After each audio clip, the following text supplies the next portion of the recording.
Human life. Duration, momentary. Nature, changeable.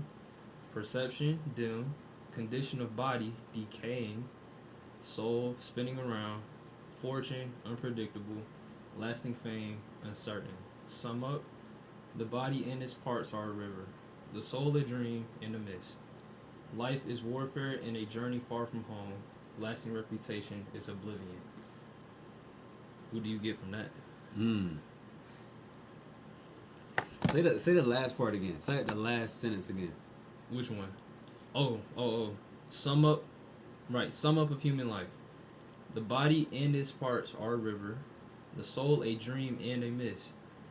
Life is warfare and a journey far from home. Lasting reputation is oblivion. Lasting reputation is oblivion. Mm-hmm. Is wild. Number one. Cause like for me personally, like I put a lot of emphasis on like my brand, Mm-hmm. right? So like for me to say that lasting reputation is oblivion, I don't know what I can glean from that. But life is warfare, right? I can glean something from that, right? Because like it's a constant struggle that we having to go through and having to Mm-hmm. roll through. So like having to find that and trying to balance your reality Mm-hmm. and what's happening around you is probably like one of the hardest things to do, right? Like so, I feel like a lot of the things that you deal with though, it's like you kind of have to pick apart what's going on in your life, right? And you gotta like see where it's coming from and like what caused it. Like you gotta get down to the root problem of Okay. it, right? So like that low key kind of leads me to my quote. I'm gonna read it. I'm gonna Okay. read it. Okay, so it says, "You don't need perfect form. You just need your form to be perfected." I see what you're saying. You see what I'm saying? Mm-hmm. You don't need a perfect form. You just need your form to be perfected. So like the stuff that's around you in reality, you don't have to try to make it perfect. You just have to understand how you do what you do, right? Like we both baseball players, right? Mm-hmm. So like when I'm thinking about the swing, and I'm thinking about how folks get to where they gotta go, right? You know I relate everything back to baseball, bro. So you Right. know when folks got to do Like we everything. was talking about yesterday. Oh yeah, everything relate back to baseball, right? Got you. So 2 plus 2 is 4, but 3 plus 1 is 4. Right? So you can get to the same spot somebody else is at. You can get to the same reality that somebody's at, but you can do it totally different ways. Right? So like that's really what I mean. Like you and I have totally different swings, right? But we can both still hit the ball really, really far. Mm-hmm. Right? And that's what like you have to own and take ownership over how you do what you do and perfect that form. You don't necessarily got to be perfect to stand an image of what somebody else think you should be, but you got to have a perfected form in what you do. You feel what I'm saying? So even like you were saying, like 2 plus 2 is 4, 3 plus 1 is still 4, right? Right. And I think that's something I have to understand. Like Okay. legit, simply because like ready to go. Yeah. Feel me? Ready to go. And that's Yeah. something I do struggle with, right? Right. Like after you finish something, what's next? You get me? But once again, I would say I'm more so worried about the the objective or like the goal and not more so the process. You know what I'm saying? Mm-hmm. Like you just said, 2 plus 2 is 4. So like, let's say it took this person 2 years to get this down, versus this person they got to do a whole extra year. You know what I'm saying? Mm-hmm. Relating back to the 3 plus 1, Right. it's just like the process. Once again, is just the part I feel like I struggle with. That'd be the most frustrating thing though. And so like, bro, you know that moment like when you really you've been working, you've been trying your hardest, you've been doing what you need to do, right? And you just ain't breaking through, Mm-hmm. right? Like the vision that you put for yourself, you just not seeing it, right? And it's really not coming to fruition. You like, dang, I'm just spinning my wheels right here, right? And so like when I got to that point in a season, that's when I had to force myself to take a step back and go, what's my definition of success, right? And like I feel like I had to go on this whole thing of like, because for me for a long time it's just get a hit, like just hit the ball for real. You know what I mean? Like But then I just had to realize that getting hits isn't the same as just hitting it. Right. You dig what I'm saying? Like, what's the best way to hit a home run? What's the best way to hit a double? Just be consistent. Just Yeah. hit it really, really hard, right? Make good contact, right? So that had to become my definition of success. And then what I wanted actually started showing up. You feel what I'm saying? Right? So like I want to be the leadoff guy to come up and hit. I want to be that guy to come up and hit a double. You feel what I'm saying? But when I tried to do that, I didn't do it, right? And I actually found myself getting into a deeper hole. But when I changed my goal into something that I could actually feasibly control, right? Of, bro, it comes in here, just hit it really, really hard, and what comes is what comes, and kind of like, nah, I could really fuck. Depersonalizing, Okay. right? Depersonalizing myself from the outcome that I came with. Mm-hmm. That's when I actually started seeing the success. And I feel like that's something that can help you with what you got going on, bro. Yes, and so they actually got a word for that, right? Okay. They call it abundance, right? Okay. And so, if I'm correct, right? Okay. But once again, people, often talk about, your examples for baseball, right? So I know people often talk about living in abundance, right? Right. And I feel like I still don't know what it is, right? Just because I haven't mastered that one part, which is frequency, right? Yeah. Like you just said, when you wasn't looking for it, it came to you, right? Mm-hmm. Really with that go with the flow vibe of life. But the hardest part, I feel like for me, is going with the flow, especially when you're someone who's structured of trying to plan things out. You get me? But then that's when that adversity hits your life, and it's like, well, you got to reroute. You Right. get what I'm saying? Right. And so, like you said, like even in this book, Marcus Aurelius talks about control the controllables, right? Ultimately, yes, there are bad people or bad things might happen to your life, and you get what I'm saying? But ultimately, control what you control. What can you control? Your response to the action, right? I hate when And, shit is and, right. and he talks about how honestly bad days really aren't much of a thing. Mm-hmm. Bad days are mainly created by your mind, right? Mm-hmm. And I remember I saw a quote. It says, "A man who conquers himself conquers the world." You get what I'm saying? That's so crazy. I have that tattooed on my leg, bro. You get what Oh, I'm God. saying? Like a man who conquers himself conquers the world. Mm-hmm. You get what I'm saying? And so ultimately, if you can control this, right? Because I feel like, especially nowadays, the mental aspect. I mean, once again, just social media as a whole. We can get to that when we get to that. We're gonna get to that. But once again, being able to control the thoughts that are going up here, I mean, that's a special skill. Mm-hmm. You get what I'm saying? Mm-hmm. And so ultimately, right, control the controllables. You control how your day goes. Right. If you wake up and say, hey, today's going to be a good day, you only look at the positive things more so than the negative things. You get what I'm saying? I mean, ultimately, how can you have a bad day? You get me? And so I hear what you're saying. I really do. I hear what you're saying. Okay, but me, I'm I'm I'm real bad up top, right? Like Same for a here. long time, I was a mental head case, Same here. right, in the box. Okay, so it's like the thing of control the controllables and all that. Like, yeah, it works, but sometimes like I low key chase it too hard, and I get into trying to be perfect, right? Like I really will struggle with trying to be perfect and trying to control everything, right? And so something that actually high key like rewired me like a few weeks ago. I heard this quote, and I had been thinking about this for a long time, but I didn't like really put it together. I think this kind of summed it up better than I could. All right, so I'll read that in a second. But it's like for a lot of my career, I was like, or for a lot of my life, really, I was like, I'm just trying to be happy. You know what I'm saying? Like I'm trying to roll through life, be happy, do what I do, whatever, right? But I forgot where I heard this from, but it was like if you're trying to be happy, if you're just waiting to be happy, then that means that you're waiting for something to happen, right? And I don't ever want to continue to be in a space where, dang, I'm just waiting on something to happen in my life, something to just fall into my lap, and now I can be happy. You feel what I'm saying? Like I don't need to wait on something to happen.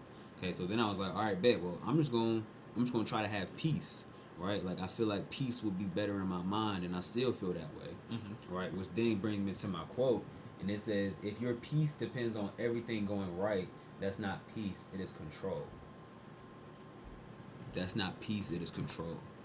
Right? Like it's feasibly impossible for me to control every single thing that goes on to my life, right? So like it's really about, and what's helped me the most with my mental game is just focusing really on one thing at a time. Like I can multitask, I can't multitask well. So when I actually laser in and I focus on this one thing, this one simple thought, so much more gets done. Does that make sense? Yeah. And I feel like I just can, if I can keep riding that wave out of, oh, I'm just tackling this thing, and then it just snowballs into the next one, and it snowballs into the next one, and that's how I'm gonna be able to continue to generate momentum. Got you. You feel what I'm saying?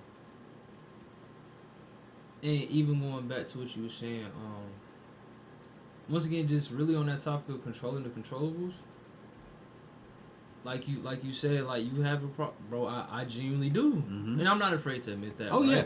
But I think it is good to acknowledge it, right? Because once again, I mean, we can even go back to last year, end of last year, right? December, right? Had what happened? Yeah. You get me? And it was like I had bro. I'm talking about. I was like, boom, I'm gonna do this. I'm gonna get the ball rolling on this. You know what I'm saying? Like a lot of expectations. You get what I'm saying? Like 2026 is gonna be like one of them years. Like, bro. And I don't mean just to say that, just say that because I was never one to say that. You get what I'm saying? Like every new year just used to, just used to be like the next year. You get what I'm saying? Right. Not like something was genuinely clicking. You get what I'm saying? And a lot of things that I wanted to put into action, but I mean he put my life on hold. You get me? He did. And in the book Letters to a Young Poet, right? He talks about solitude, right? And how sometimes people look at it as a bad thing. He was like, honestly, look at it from a different perspective. Learn to love the solitude, right? Simply because it's going to be a lot of time alone, right? And some people say, you know, when you're isolated for a long time, you start to get depressed. I wouldn't say depressed, but something very uncomfortable. You get me? Like, I mean, and that feeling you talking about, that uncomfortability, I feel like it breeds growth. Yes. It breeds transformation. Like you either gonna grow or you finna go down. Exactly. One or the other. And I ain't gonna lie, the way I looked at it, it was like, you know, everybody has their own versions of hitting rock bottom, right? But it kind of felt like I got to a sense of that again. You get what I'm saying? Just because it was like a lot of things were just going through my head, and I had some other things going on. You get me? Right. And you know, like ultimately it was what it was, right? But I learned to like, okay, let's dive into this, right? And like isolation for me was a good thing. You get me? Like, don't get me wrong. I mean, I wasn't around nobody, twin. Like, really to myself. You know what I'm saying? Yeah. And I want to give thanks to you, of course, because then I started, you know, doing the speed and agility stuff. Because I was on the same type of, bro. I'm in the cold out there. You get me? Like it's cold outside. It was cold outside. It was a really cold winter this year, bro. It was cold. Yeah. You feel me? But once again, like that helped because I wasn't able to go to the gym, dealing with my injuries and things like that. Like life just was once again before the year hit. Feel me? I'm in the gym. I'm strong. I'm healthy. Weight getting up. Yeah. You get me? Like, I remember that time, bro. Bro, you feel me? We was still at the establishment. Yeah, still at the establishment. Still at the establishment. Like, it was just like, okay, cool. You feel me? Things are clicking. Right. But once again, controlling the uncontrollables. Ultimately, that solitude wasn't a bad place to be. I think, of course, I had a bunch of people on my phone that I could have hit up. You know what I'm saying? When I was dealing with the emotions that I was, but it was like ultimately all you got is yourself. You know, like. They can't be there for you every time something goes down. You get me? Like at some point you gotta learn how to deal with your feelings and deal with things that's going on up there. You get what I'm saying? And so ultimately that's what I did. You get me? Like, did that mean I isolated myself from everyone? Yes, it did. Yeah. You get me? Yeah. But at the same time, I felt like I had to do what I had to do for myself. You get me? Mm-hmm. And now I have a way better sense of who I am. You Mm-hmm. get what I'm saying? Mm-hmm. That ultimately that I did before. But along with that, right? You kind of fall in that space of, especially like when you feel like you're down there, you kind of fall into that space of where you used to be Mm-hmm. and where you could be. Mm-hmm. So now you're stuck in the middle and you're Mm-hmm. like, I'm trying it's to like a figure out what double I'm. Yeah. entendre going on in your Yeah. head. You get what I'm Yeah. saying? It's like, dang, well, I used to be here. Like, what was I doing there? You know what I'm saying? Ultimately, that's the past. Mm-hmm. You get me? Mm-hmm. Then you start worrying about the future. That's not even guaranteed. Mm-hmm. You get what I'm saying? And I think Marcus Aurelius definitely helps me in that sense, especially with this book, just being more in the present. You Yeah. get me? And that's something that I really struggle with though, is like being in the present, where like I'll find myself worrying about X Y Z at any given moment when I could really just be here, right? But like what you was talking about with that solitude, like at the same time that you was on that, right? Like, cause I think I said it was at the establishment. We weren't even at the establishment anymore, cause you Right. said that was December. Right. We Right. left the establishment in Right. August, In August. right? So from August until December, Mm-hmm. right? I'm in that same thing that you talking about, high key. I'm in elite solitude. Like Right. the only person that I was talking to for real was my girl. Like that was it. I'm in and out. I'm working. I'm going to bed. I'm working. I'm going to bed. I'm working. I'm going to speed and agility. Right. And so like that time, it made me kind of realize, or I guess I say like remember, like things that I like to do. Mm-hmm. Right. Cause like after, I ain't gonna lie. After I stopped playing, I ain't know what to do with myself for a long time. I was just there. Can we go there real quick? I mean, we really can. Because I feel like, and once again, I feel like we talked about this, but out of all our coaches, right? Yeah. They all have something like deeply in common Uh huh. in every single one of them, and they all had to go through it at some point, because they coached us. You get me? Right. Which was how to deal with life after ball stops. And I'm still working on it. And that, listen, actively working on it. I'm still working on it. Actively working on it. But at the same time, it's like legit. None of them taught you that. You get like they all taught us how to play the game. Mm-hmm. You know what I'm saying? Areas on how to, you know what I'm saying? Be skilled in every different way. Mm-hmm. But once again, how to handle life when the game stops. And bro, I mean, going from having no time off, twin, we playing ball. Yeah. Fall, rolling into the spring. Yeah. Rolling to the summer. Rolling right to the back fall to, again. Yeah. You get what Like I'm 2 weeks saying? off max in Come between on. those. Yeah. We was really You feel going. me? You got practice. You got the trainings. You got the lifts. Mm-hmm. You got You the get me? individual. Yeah, bro. You got the tournaments. Yeah. You know what I'm saying? Like, you just everywhere. You get me? Constantly. And so when you stop, it's like, bro, you got so much downtime. And I ain't have a lot of downtime. You get what I'm saying? Bro, I haven't had downtime since. And so with that downtime, ultimately, where did I get? Here. Mm-hmm. It got dark. Mm-hmm. Dark. Mm-hmm. It did. But bro, what I can't I can't lie. Yes, right. It went all the way. It went all the way left. We just kind of there, just twiddling our thumbs for a while, right? Like for real, spinning our feet in the mud, Mm-hmm. right? I'm gonna save that thought. Hopefully, I remember it. But what I will say, you had said that our coaches had in common that they didn't teach us about life after ball, right? If my coach wasn't who my coach was, I probably would have handled it way, way worse. I'm talking about my college coach. Okay. Right? Why do you say that? Honestly, he taught me, he had like little word bites, bro. And I promise you, like I can't describe I can't describe the things that happened at Erskine College, bro. I can't because my coach had us, the entire team, just like going around just saying his phrases. We would just say his phrases. Really? All day long. Right? Like, tailor made. We would do the hand motions and everything. Like, we would, tailor made. That was one of his favorite ones at the time, bro.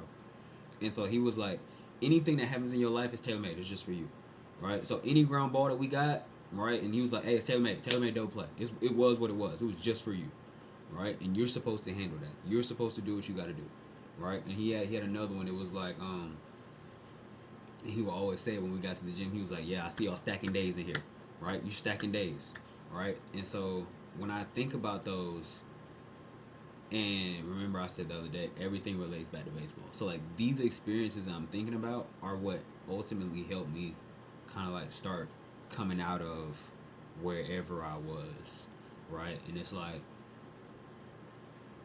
you don't gotta do nothing extraordinary. You don't gotta be anything more than who you are, right? But now you just gotta stack days on top of that, right? Like you gotta show up every day and give me your best effort, and okay, cool, right? You got to show up every day, and you got to be able to look yourself in the mirror when you come back, right? Because that's ultimately what stacking days meant, at least to me when he said it, right? Like you got to be able to look yourself in the face after we finish this lift, and after we all just said that we were stacking days, that you pushed your hardest on this 4x7 that he drew up on this crazy chart out here, right? Like you got to own that, right? And I mean, so ultimately, I mean, I felt like we was pretty successful. I ain't gonna lie, we beat a lot of people, okay, but it was. I don't know if I've ever been a part of a team that just did that. You feel what I'm saying? Like, when I could tell you that pretty much everybody that was in that gym or that was down there was working, they was working. I mean, they was working, right? And, like, the results they just kept going. It just kept going. But my college coach, he could sell water to a fish. I ain't gonna lie to you. He could sell water to a fish. Can I go on to that point of you guys putting in the work, right? Mm-hmm. Like you guys actually giving it your all, Mm-hmm. putting in the work, right? You guys are seeing the results. Y'all are doing a crazy run at this time, right? Yeah. What's your advice to the person who is putting in all that effort and work and they're not seeing the results? Bro, but that's my thing though. So like Knowing that you're showing up every day, knowing that you are giving it 100% of whatever you got, right? I'm talking about you could be on 20% that day, but you giving 100 of that 20% that you have left, mm-hmm. and you're just not seeing the results. And so I hear that, right? And I'll answer you with this, right? Like here's my experience. Probably every year except one that I was at that school. Every single year. I went in the fall, and I would do my best during. Now, let me go caveat. All right, I took like an insane amount of classes, Right. every single year, right? Because my freshman year they played, and they told us some false information, so I had to play catch up. So I'm taking like 6 or 7 classes a semester, right? Like my senior year, I think I took 22, 23 credit hours, somewhere around there. And I had to pass those classes. Like if I failed one, no graduation. You got to come back, right? So those are the stakes every single year, right? If I fail a class, I'm cooked. I have to repeat that class, and that puts me back a year, and I probably got to go to summer school, right? Every single year, I went in with the mentality of for the first month, I'm gonna get all my stuff done. I'm gonna be locked in, right? I've done a lot of things, and so one of my old coaches, he was like, everybody got a plan until they get punched in the mouth, right? And honestly, thinking back on it right now, I never changed my plan. I kind of just kept getting punched in the mouth, right? So I went in, I would do my assignments, baseball practice would start. We got, you know how it is. We had practice Monday, Wednesday, Friday. We had to be up at 3:30. We had to be on the field at 4. Is this spring or fall? This is fall. Oh. Yeah, man. Nah, like our coach was. He was. Oh, man. Listen, y'all wasn't going every day in the fall. Nah, this is just morning workouts. Oh. Yeah, this is just morning workouts. My fault. Continue. Yeah. Morning workouts was Monday, Wednesday, Friday, and it was something that he called innings. Okay. Right, so it was like essentially 9 weeks, 7 to 9 weeks of torture. But it made you elite. I'm not gonna lie to you, right? So that happened, and then at the end of the 9 weeks, he had something that he called the purge, right? So like I think you were aware of like the purge movie, right? Like so he again, but he was effective. Okay, different. Yo, he would play the music over the loudspeakers, the purge music. He would play the music, and he would have us all line up, right? Mm-hmm. And then he would go down a list, and if you were under a certain GPA requirement, like you couldn't practice, like you had to sit the rest of the fall out. You were like basically on team academic probation. Mm-hmm. Like he would put you up in study hall. Like our coach was not playing with that. He was like, Mm-hmm. if y'all are not eligible to play, you gonna go to study hall. You gonna do all this other stuff, right? Not gonna lie, I was in there every single year. Really? I was there every single year. I wouldn't expect that from you, too. I know, cause I graduated high school with 4.0. Like I was smooth. I was there every year, right? And it was always something that wasn't within my control though, right? So like my first year, that's when COVID was big. Mm-hmm. My roommate had got COVID, right? So my roommate had got COVID, and we all had to get sent home, and I couldn't take the midterm in person, and my professor wouldn't let me make it up until later, Dang. and she had to put a grade in. So the grade was 0, Mm-hmm. right? Grade was a 0. Boom, I get sent home, so I'm in quarantine at the house anyway, right? But right before that, coach goes and tell me, he's like, Z, you on academic probation, like, when you come back, you ain't gonna practice, woo, woo, woo. I'm like, coach, I literally just have to take this test, and I'm good. Like, as soon as I take this test, I'm good. Because I'm passing everything else, it's literally just this one class. And he's like, nah, Z, I can't even, it's standard across the board, I ain't gonna do it. And he never budged. He never budged, bro. And so, boom, I did that. I finally got my GPA back up. I was eligible to play in the spring. Yeah. Boom, spring went great. Whatever. Next year, same thing. Next year, same thing. Right? So you originally asked me, what should I say to somebody who has been putting in the work, has been putting in the effort, but hasn't yet seen the results? Mm-hmm. I put in the effort. I put in the work every single year. Every single fall that I had, bro, I was on academic probation. My performance was actually trash, high key, and it really just like wasn't what I wanted it to be. It was never what I envisioned it would be when I finished my winter workouts. Like winter workouts, that's when you're supposed to be feeling the best. Like, I'm supposed to be coming right back to campus, elite level, swing is good. Like I'm just fresh off the off season, body's fresh. Nah, I was trash. Like I was trash. And maybe not like to a standard of dang, you like really suck, but I just wasn't good up to my standard because I was all these other external factors. We ain't gonna get into that. Right. All right. But every spring, On that. Because I went back after that break, and I came back, and I was like, you know what? I'm gonna keep working though. I'm not gonna deviate from anything I'm doing. I'm gonna keep working. I'm gonna keep doing what I've been doing. Right? And like this quote that I heard, it was like, don't listen to the criticism, don't listen to the praise, just keep doing what you do. Just keep doing what you do. And every time that I kept doing what I did, I actually came out the next spring and I did better than I ever did. Then I came back the next year, I did better than I ever did. And I came back the next year and I finished on the highest note that I've ever finished. So it's like, it's coming, bro. You just gotta keep doing what you do.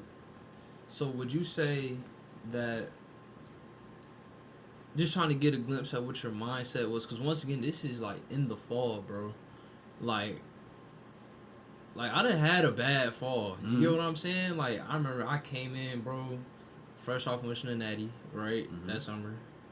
And then when going into campus, the first like August, September, I mean, you couldn't tell me nothing. You get me? Like, you really couldn't, swing where it needs to be. I'm skinny, but like I'm getting the job done. You get me? Right. Big arm. So, but then you fall off the tracks. You get what I'm saying? That wave starting to go away. You get what I'm saying? Wave starting to flatten out. And so my question to you is, what was your mindset during that time, especially coming back off winter where you're supposed to be where you need to be? Our experiences were like so opposite that what I'm about to tell you, you're about to be like, yo, if you had this, you would still be playing. Because again, my sophomore year, my head coach brought in another coach, and I can say with valid certainty that he is my favorite coach of all time. Right? Not because of like anything extraordinary that he taught me, not because of which he did teach me those, not because of anything like that he probably didn't even feel like it was extraordinary, but to me it was everything, and it's what kept me going. He never lost faith in me, not one time. Like my sophomore year, which was I feel like my breakout year, he put me in the leadoff spot, Mm. and that's when I had to learn how to become a leadoff hitter, right? And so I would play second base, I would DH, second base, DH, right? And it's the beginning of the season. It's February. We kicking off the first series, and I'm still trash. Like the same like trash that had carried over from the fall. I'm still garbage. Like I'm still garbage, right? And that's how I feel. I'm like, yo, I'm hitting the ball because at this point I had changed my mindset. I changed my mindset Mm-hmm. freshman year, right? I was like, Z just hit the ball really really hard. Like they're not going to they you cannot sneak a fastball by me. That became my mentality. You cannot get a fastball by me. I'm gonna touch it, throw another one. It's coming right back at you. That's the mentality, right? And so I'm getting into that beginning of February, and I don't even know if I'm exaggerating, but I think I went 0 for 16, bro. Like Really? yo, I can't, Really? yo, Yo, really? yo, yo, Yo, really? Oh, Mike, snap. Mike, Mike. Okay. I couldn't hit water if I fell out of a boat, bro. Mike, Mike, I was so Wait. Mike, Okay. bro. Okay. But he never lost faith in me, right? We went up to another school up north, right? And he told me before the game, after we like took BP, he said I had already wrote the lineup. He was like, but after that BP round, I'm gonna make sure that you get in this game. He was like, that is the best BP round I've ever seen you take in your life. So I didn't start. I didn't start the game. I didn't do. He was like, that is the best BP round that you've ever taken in your life. You're getting in that bat today. I need you to stay ready, right? The thing with that coach, if he said it, I didn't have to worry about if he actually meant it. Like he had been consistent from day one. This is what I want. This is who I am. This is what it is. All right. So when he said that, I was like, all right, bet I'm gonna stay ready. It's the last little part of the game, bro. And I'm low key thinking, I'm like, man, he done forgot, bro. He looked from where he was. We're about to go on offense. We about to go up to hit. He looked down the way. Z, get your helmet on. Okay, cool. I get my helmet on. I go up to the plate. He didn't say anything to me. He didn't give me no sign. He just looked at me. That's it. Do what you do. I don't remember the at bat. I don't remember what pitch it was. I do remember that I hit a ball and it went really, really far to left field. And I do remember standing on third base and him leaning down in my ear. I got the picture on my phone, and him going, I told you. Every time that you up there in the box, I just feel like something's gonna happen. I feel like we still got a shot as long as you in that box. I ain't gonna lose no faith in you, son. Keep getting up there and do what you do. That's real. Yo, I'm up there at third That's base, and I'm real. like, I don't know if I should turn around and hug you, if I should just listen to what you sent. Thanks, coach. And I ain't gonna lie, I think I let off every single game unless I physically went up to him and told him, like, coach, I just can't go to that. So, quick question. Would you say, right, because you have someone speaking life into you, Mhm. right? And I feel like there's no type of dopamine hit that you can get other than actually having someone that fully believes in you, right? Mm-hmm. Um, but once again, just asking out of curiosity, And it might be some people who also feel like this in the world, right? I'm gonna say it. I'm gonna put my input down. One yours, okay? Okay. Um, but my question is, what do you do? You know what I'm saying? As someone who doesn't have that person that is able to speak life into them, you get what I'm saying? And so how I feel, right, is like, okay, during my mental retreat that I was on, um, it was talking about be the friend to yourself that you've always wanted, right? And so on Substack, right, I had made that my first post. It was embrace the mud, right? Mm-hmm. And essentially, if you have no one to sit there in the mud with you, it's okay to sit there with yourself. You get Mm-hmm. what I'm saying? And ultimately be the friend that you've always wanted. Meaning, like, hey, really sit there and process your emotions and things like that. You get me? Mm-hmm. And so essentially, I know, like, in the fall, of course, when it's college football time, right? Dog, like, I'm talking about, I know it's Friday night, you know what I'm saying? I'm going to do everything I can to make Saturday night feel appreciated. Mm. Whether it's setting out my Oklahoma shirt Yeah. with my pajamas I'm gonna wear for the whole day. You Yeah. get me? Because I'm not doing nothing on Not doing Saturday but nothing. watching that football. You Right. get me? Right. And so if it's putting the shirt out, you know what I'm saying? Putting, all the fandom that you like to wear, things Mm-hmm. like that. Do it. Mm-hmm. You get me? Mm-hmm. If I know that, this week has been a pretty bad week for me, or not a week, where I'm feeling at my best. You know what? Soon as Thursday hit, man, I'm gonna make sure on the way home, or matter of fact, in the morning, before I leave to go where I gotta go, let me put that Xbox controller right there. You get me? Let me make sure the food already prepped in the Mm-hmm. microwave so that when I get home, man, Go ahead and warm it up. You're good to go. warm it up, game on. Let's chill for a little bit. You Mm-hmm. get me? Being the friend that you've always needed to yourself. I agree wholeheartedly. I agree wholeheartedly. Right? Like, I can't expect from the world what I don't give to myself. Right? Like, I can't expect from somebody else what I don't give to myself.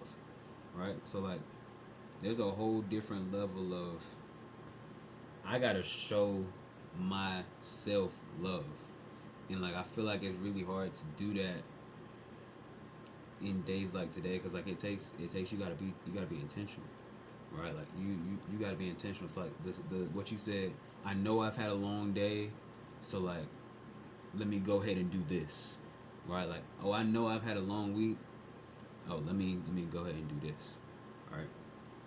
So like this is what I was talking about uh, the other day when you had stopped me, right? Like, I think about this in terms of levels, right? It's levels to it, right? Like, you got level one. Even when I just think about my kids, right, that I train, you got level one. I got a kid that understands the mechanics, that knows what they need to do, right, and can do it pretty consistently, reasonably, a reasonable amount of times, right, for their age, whatever. Mm-hmm. Okay, that's level one.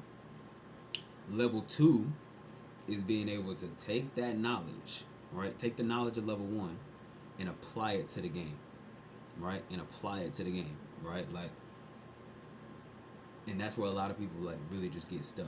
I'm not gonna lie to you, right? I feel like I'm still in level one, maybe level two, right? Like,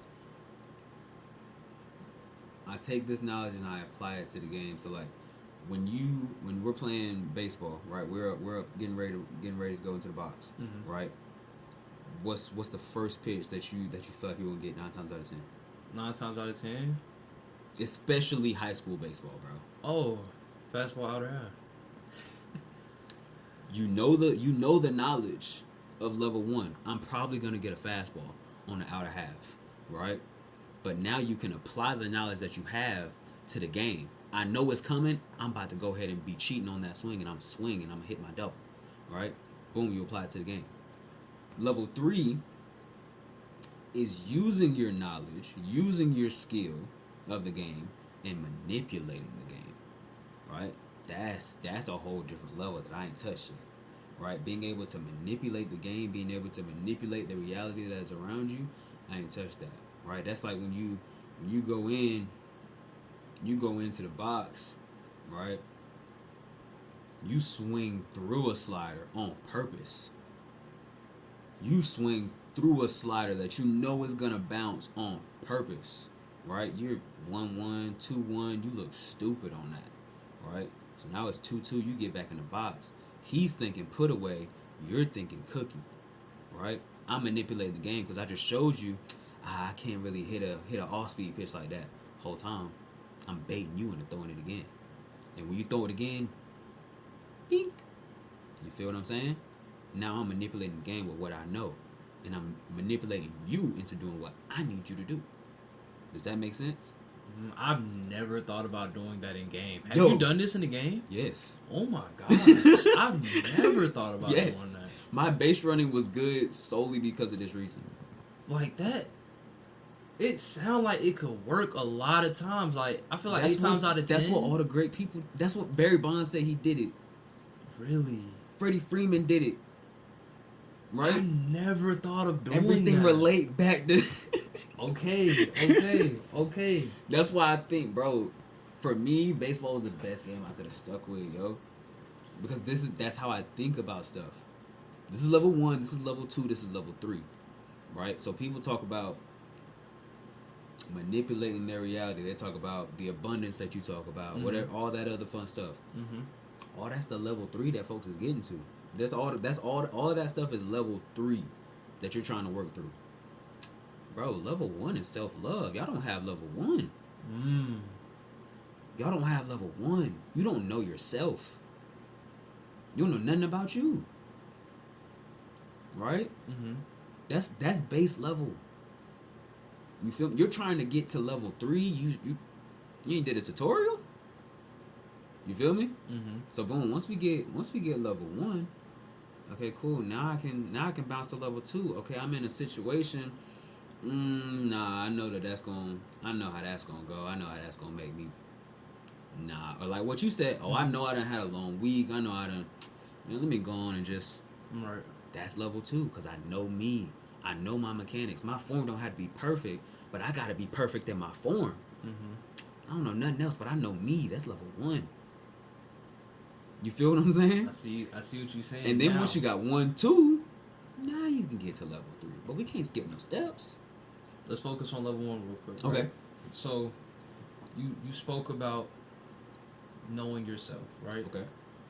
I feel like we have these conversations a lot. Yeah. In that, we talked about social media for multiple times, right? For sure. And so, I want to talk about, knowing oneself, right? And so I had someone text me, and he texted me this, right? How do you make life worth living when you have nobody, right? And I replied, right? I replied wholeheartedly, and it made me have flashbacks of when it was like 2024, where everything, like, I actively made a switch to change things around. You get me? And this is what I said. I said, I feel like every time you hit me up, we revisit the same topic, but nothing has really changed. You'll eventually get to a point where you're tired of the same cycle repeating itself. And I'm not talking about the life sucks, I'm tired kind of tired. I'm talking I genuinely can't live in this loop anymore kind of tired. And honestly, that's what happened with me. Because you start to realize that if you want change, you have to want it bad enough for yourself. Meaning actually getting up and doing something about it. You only get one life from what we know. Would you rather spend it living for others or living for you? I really want you to look at your life from an eagle-eyed view. The way you're living now, day to day, 40 years from now, would you regret this version of you or would you be proud? Pain is inevitable in this life. You will either suffer the pain of regret or suffer the pain of becoming who you aspire to be. It's up to you to pick which one you're willing to endure. As I've said before, try getting off social media. If you pay attention, most people on there aren't living for themselves. They're living for the approval of others. People aren't unique anymore. They're slowly becoming duplicates. Getting off social media revealed who I actually was. I found out I'm way more creative and intellectually minded than I ever gave myself credit for. I found out I love reading, hiking, and deep conversations. It will reveal what you actually care about, not what others pretend to care about. Another thing, take a look at who you're around. If you're hanging with people who aren't aligned with where you're trying to go, maybe it's time to take a turn down a different road. I'm not saying abandon them completely, but you need to be around people on the same path you're trying to walk. Because you are who you hang around. People influence you whether you realize it or not. I believe in having certain friends for certain things, and there's nothing completely wrong with that. But if I were to be in your shoes again, I'd start with getting off social media just to see who I really am as a person. See what it is in life that I truly value, not what others want me to value. I'm here if you need any help along the way, but remember, if you're not serious about this, in a couple months from now, you're going to be reaching out again with the same topic. And that's how you'll know the cycle repeated itself yet again. Oh, so you got away with words with it. And so even with that, right? Mm-hmm. Even with that, Mm-hmm. I'm kind of talking to myself as well because I'm on this path, right? Not too long ago, I wasn't where this individual was. You get me? It's just I took a couple steps. You get Mm-hmm. me? Mm-hmm. To where I realized that pain is yet again is unavoidable. Mm-hmm. It's yin and yang. It's the moon and the sun. You're going to suffer pain, no matter what it is. You get me? Sure. Once again, it's just up to you. How do you react to it, right? Like currently, right now, right? Yo, this studying for the MCAT is so like, bro. Yo, I can't imagine, Dude. yo. Yo, I can't imagine. You feel me? Because my little test is yours. Dog. Mm-mm. And the fact that this is just to get in, like, you feel me? But once again, I speak on the pain, right? Yeah. It's either I suffer the pain of having to study, you know what I'm saying, rigorous hours, constantly having to go over topics that I keep struggling at. You get me? Yeah. But in the end, I become who I want to be, right? Did I suffer pain? For sure. Or I don't suffer pain now, but I suffer it later down the road with regret. You get me? If like, oh dang, a life of coulda, shoulda, woulda. You get me? Yeah. It's ultimately like with health, right? It's either you suffer the pain, right? You get in the gym, you know what I'm saying? You squat, you bench, whatever it is that you do, right? Suffer that pain, right? But the reward is you're in shape. You get me? Your body looks good. Your body looks well. You know what I'm saying? Like well prepared. And ultimately, that pain is inevitable. Yeah, you choose your heart. You choose your heart. Everything is hard, bro. I'm not gonna lie, like everything is hard. But you pick what kind of hard that you have, right? But like circling back to the social media thing, right? Like I remember 2024, I started making like a genuine concerted effort to detach myself from social media, right? Like because again, dark places. I graduated 2024. Dark places, right? I don't know what's going on. So I need to figure out things that I like again, right? And what's so crazy is as a child, I probably had a better understanding of myself than I do right now, right? Because I spent a lot of time with myself as a kid, right? Like I had a lot of time where I just got my headphones in and I'm in the car, and we're in the car for 3-4 hours, right? Because my sister did extracurriculars, I did extracurriculars. We're both across town. Like, man, sometimes the day is just I got my headphones in, I'm playing the game while I'm on the road. But that's just another version of solitude, right? So like I had so many hours stacked of just time with myself, and I loved to read when I was a kid. Like I read all the time. I have so many books from then. I used to journal all the time, which is wild. I used to journal all the time. I have old journals from then, but all of that kind of stopped when I got to middle school, right? Like middle school was a rough period. Then high school, I never picked it back up. So there's no recollection of that time, except for a couple brief things. And then college, there's some things in there, but not really in-depth journaling like I had been doing before. Like I had wrote short stories. I had wrote just stuff about my day. I had wrote stuff about my experiences, stuff about a trip to the museum, like books on stuff. All right. So 2024, I actually heard the West Side Gun song that I like so much. Mm-hmm. Amira Kitchen. Mm-hmm. Right. I think that was 2024. It was 2024 or 2025. All right. But in that song, he says, it's one of the things at the end. He says, "He who performs for applause has already lost his voice." Right? He who performs for applause has already lost his voice. So like that thing that you're talking about with when we're talking about level one, right? Like the first phase of level one is detaching yourself. I feel like detaching yourself from the opinions of other people.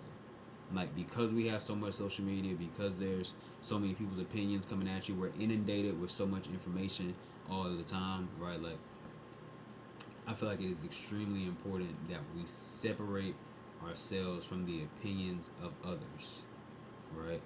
Which is one of the things that the book The Four Agreements helped me with.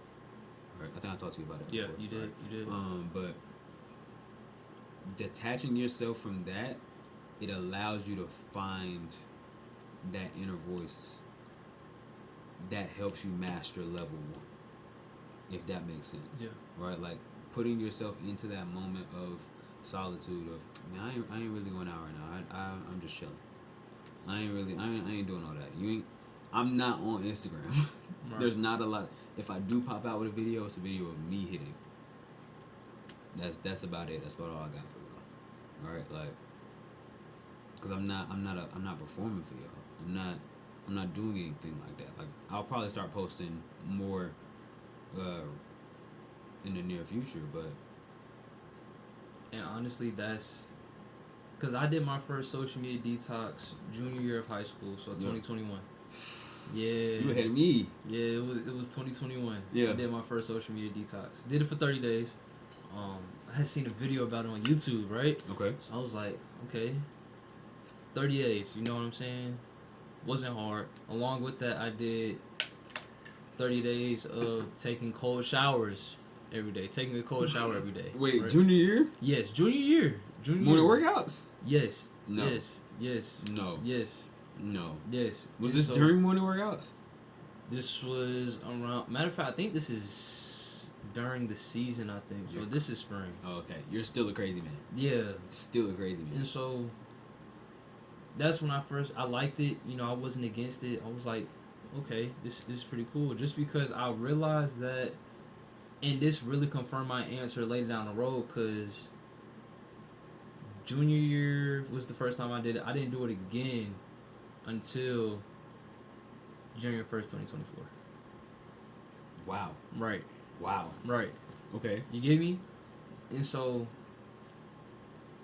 what I found out is that you're not missing out at all on anything. And when you come back, everything is still the same. You get me? And so you talked about step one, I think, or phase one. Finding out who you are. Yeah. I would say that's what disconnecting from social media, and now I do it to 5 months at a time. You get me? I think I'm almost there to where it's like I might not ever get it back. That's wild. I think I'm almost might get there. It's the only reason why I would never get there is because I do need to play the devil's game of I can run a business through social media. That's really the only. Let me clarify. At least to the points where the only way I get on it is I have to log in on my laptop. Yeah. You get me? That's it. Because like you said, figuring out who you are, I feel like social media has taken that art away from everyone. Like if you ask them what they like to do for fun, it's shallow. You get me? It's just the tip of the iceberg, but they don't know what's underneath the tip of the iceberg. You get me? And like I feel like it's taken a lot of creative ability from everybody. Oh, for sure. Including myself. For sure. Because we were never designed to be we were never designed to be given this much information at one time, right? Like we can process it, we can see it, right? But we weren't supposed to get all of this information at one time, right? So like now that we have it, it's like our brain kind of just filters out a lot of the noise, but the damage is still getting done, right? So like when I talk about the damage, I'm like everything got a balance, right? Everything that's in life, I feel like you have to balance on a scale, right? Too much of one thing is good, or too much of a good thing is bad for you. Too much of that kind of thing, right? So it's like I can consume this much, but what am I creating? You feel what I'm saying? Like I can Elaborate a little more though. Elaborate a little more though. like I get surface level. When I think about my habits, right? Like I had to go into a space where, and I'm nowhere near perfect at this, but I had to go into a space where I gotta build me a system, right? And the system is built on your habits. Okay, that's how I define my system, right? So what of my habits, right, is leading me to a good outcome? Because I'm very very superstitious because I've played 20 years of baseball, right? So I literally do the same thing every single morning without fail, right? I do the same thing. I wake up, I read, brush my teeth, yoga, gym, rehydrate, refuel, work, blah blah blah, right? That's the morning every single day, right? So when I'm talking about creation versus consumption, I had to look at my mornings before that, and I was like, what habits are consumption, right? What habits are destructive to my mind? What habits are destructive to the mindset that I say that I'm trying to live, right? That I say that I'm trying to do, okay? What's destroying that? What's harming that? And can I let that go? And if I can't let that go, then I don't want the life that I said I've been living that much, right? Like you said with the text you just got. If I say that I want this, but I still keep coming around in the same cycle, obviously the priorities in your life are not what you think they are, and that's part of level 1. I don't need to be perfect, but I need to be perfect in my form. Not being able to feel a part of my swing, that's a problem, right? Not being able to know if my hands are drifting away from my body, that's a problem. Not being able to know if the habits that I have and have created are a problem is a problem, right? So I gotta have good creation habits. So instead of first thing I do when I roll out of bed is hop up on the phone, right? First thing I do is let me go ahead and pick up this book. Let me read. Aside from all the study of spikes your cortisol levels, artificial light, blah blah blah blah, just how it makes me feel was totally different. Just after a week was totally different. Usually I would just wake up, phone, I'm scrolling for about 20 minutes. Oh, okay, let's go. Now I wake up a little bit earlier, roll over, read for 45 minutes.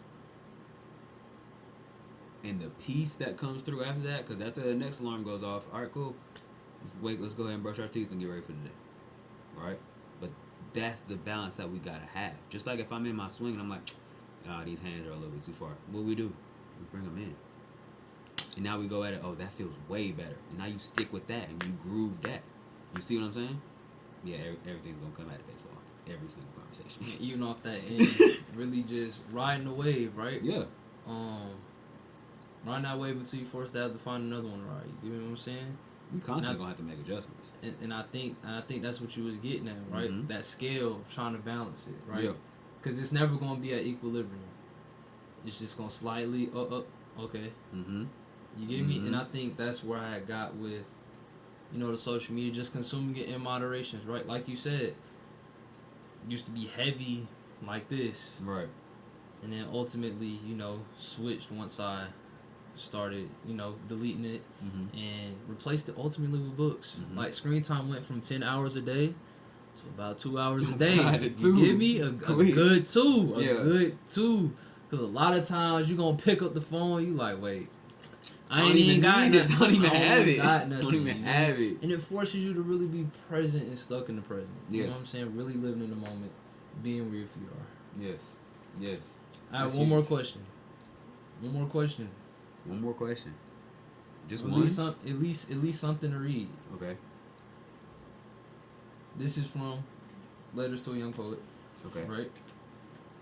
And this is the August 12th, 1904 letter. Okay. Right? He says in that letter, do not search for the answers which could not be given to you now, because you would not only be able to live them. Wait, no. I was reading the wrong thing. My fault. My fault. Yeah, so do not search for the answers which could not be given to you now, because you would not be able to live them. And the point is to live everything. Live the questions now.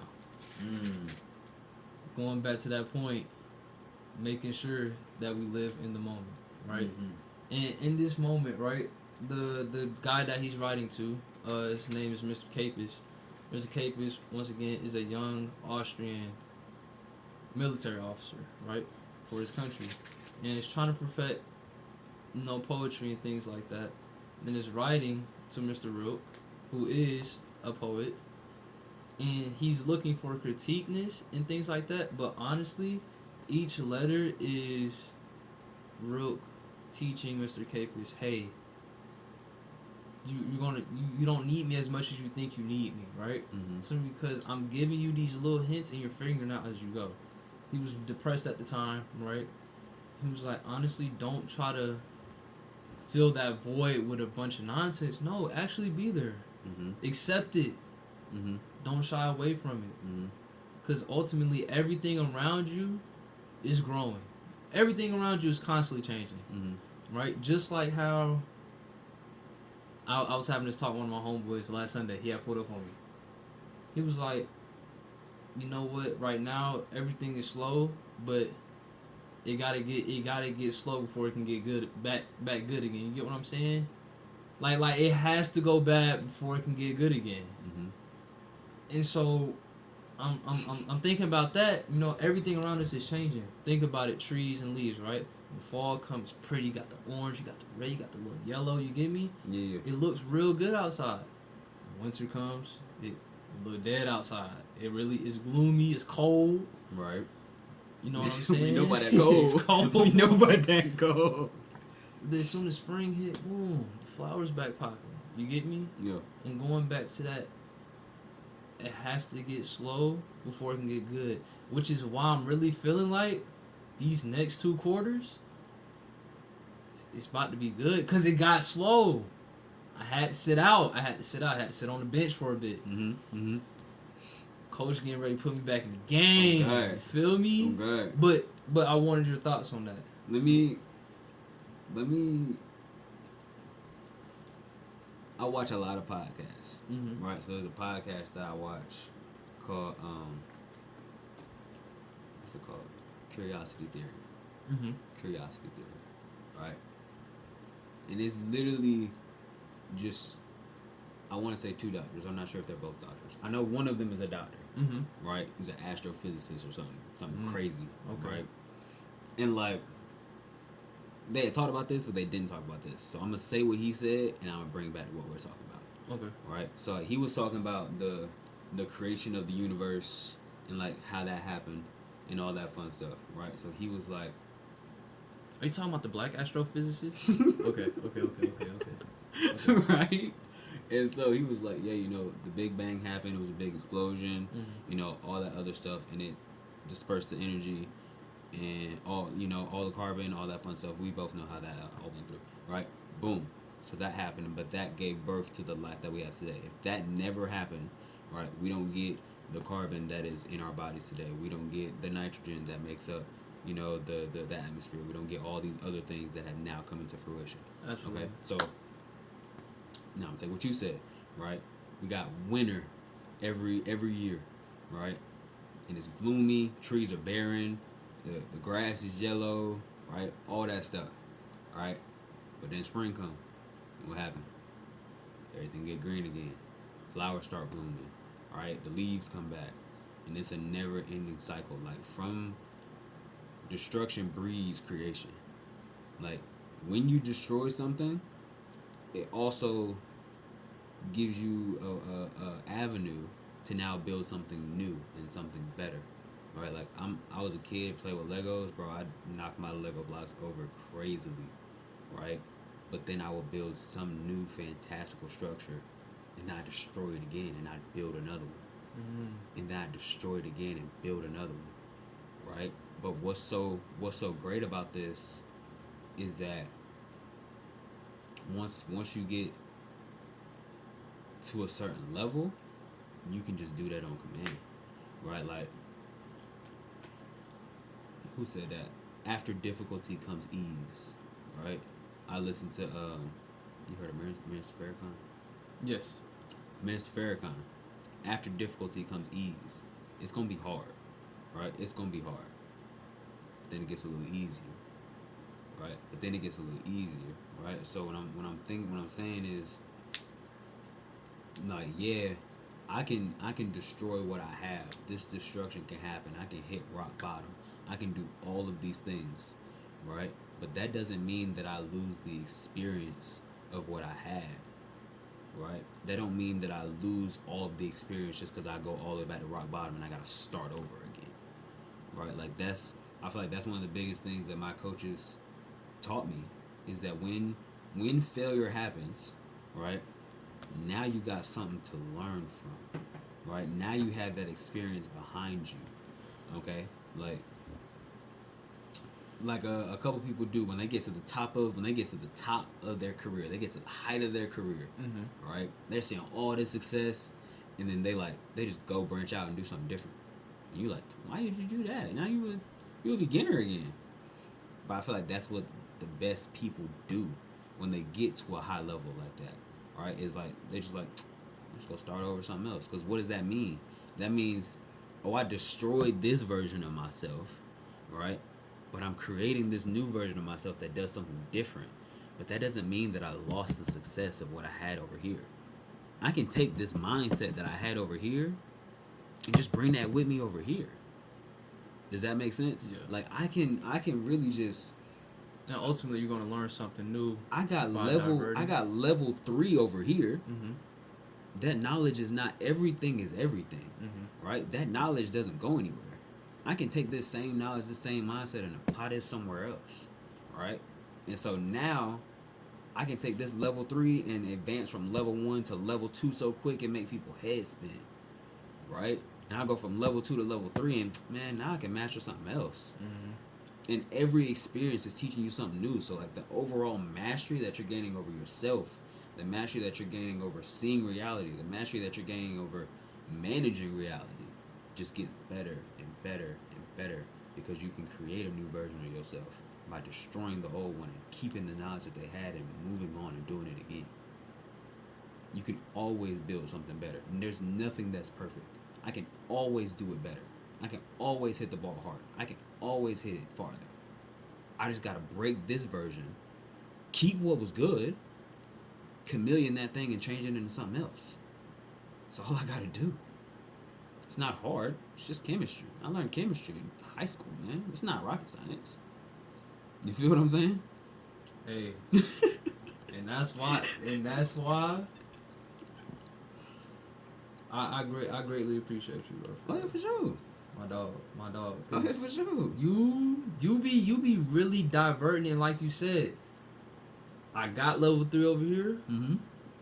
and now I can go over here, 1 to 2 just like that, right? Boom. Once I reach level 3, it's like okay. But just like how we said I'm level 3 over here, let's say I come back over here. What if I'm able to reach a level 4 possibly? What if I'm able? You get what what if I'm I can saying? transcend what I've already? There's nothing that's Exactly. perfect. Nothing is perfect. And I think that's what the philosophers were getting at, especially Marcus Aurelius. Yeah. And Socrates and things like that. Is that ultimately you're always going to learn something new, right? But you won't be able to pick up on those new things unless you're in the present. And that's that process of there's a process called I think it's Japanese kaizen, like just getting a little bit better every day. Mm-hmm. Putting forth your best effort and getting a little bit better every day. Mm-hmm. And that is life's work. You're never gonna be done. We're never gonna be done. Right. When you're done, you're dead. Right? Like to be stagnant is to die. And how many people are walking around stagnant already? Phew. Too many. Phew. Too many. You feel me? Like you have to actively challenge yourself and force yourself. Like, you know what? I'm gonna go do hard things today. Like that's why we do what we do on Tuesday. Mm-hmm. We don't choose. We chose to be out there. We don't have to be out there. Don't have to be out doing there. my nonsense. Right. We don't have to do it. All right, but there's power in choice. I choose my hard.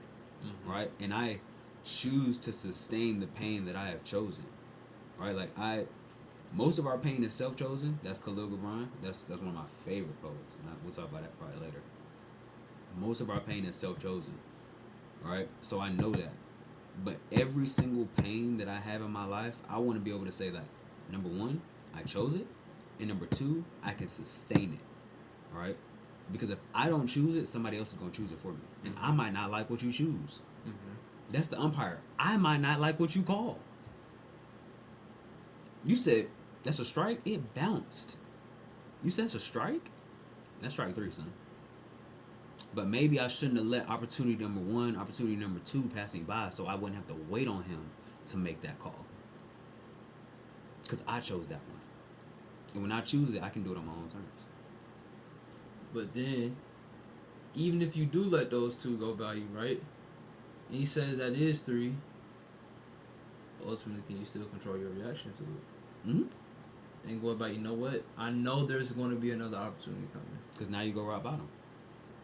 And we go right back into what we just talked about. Now it's an experience. Now you can learn from it. Now you can come back next at bat and be better. Because you can understand and realize, I already done seen all the shapes you got, bro. I already done seen the fastball with a little bit of rise. I already done seen the bite and change up falls off the table. I already done seen the backdoor slider. You showed it to me first at bat because I fouled off 8 pitches. Right? I'm a tough out. I fouled off 8 pitches. Mm-hmm. I've seen everything you got. Throw something down here. Because I guarantee I'm a hard person to beat twice.